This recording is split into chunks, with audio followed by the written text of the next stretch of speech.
Vifo vya mauaji ikiwepo hata watumishi wa Mungu, vifo vya mauaji. So tuombee matokeo ya utekaji, nilishaongea pia.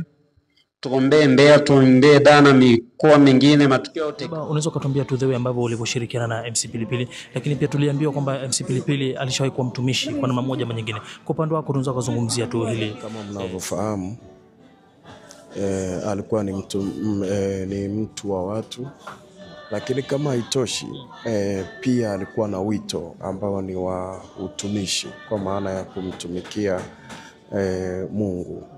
Kwa hiyo alikuwa na kipaji hicho pia, na alikuwa tayari ameshaanza kanisa, na tulikuwa tunashirikiana kwa mambo ambayo ni mengi. Kile ambacho kimekuja kutokea kimetushtukiza kwamba asubuhi unawasiliana na mtu, unaingia madhabahuni, unatoka unasikia habari ambazo ni nyingine. Madaktari wametuthibitishia kwamba sababu za kifo cha mpendo wetu MC Pilipili imetokana na majeraha ambayo wamemkuta nayo. Majeraha yanaonekana ya kipigo. Majeraha hayo wamemkuta nayo mgongoni, kichwani, moja na kwenye uti wa mgongo.